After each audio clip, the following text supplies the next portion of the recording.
Hello everyone, in this video, I will show you how to fix Google Chrome browser not appearing in full screen on your laptop or PC.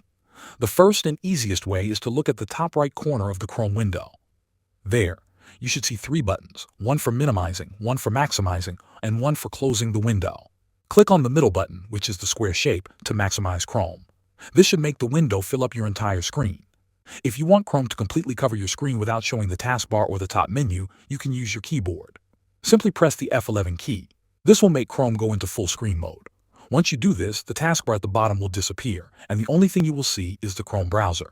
If you press F11 again, it will exit full screen and bring everything back to normal.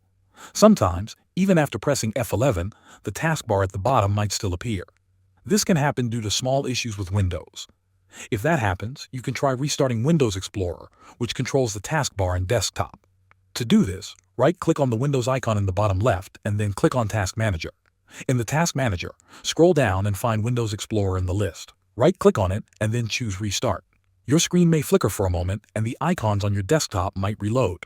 Just wait a few seconds for everything to stabilize. Once the system has refreshed, go back to Chrome and try pressing F11 again. Most of the time, this fixes the problem. Thanks for watching.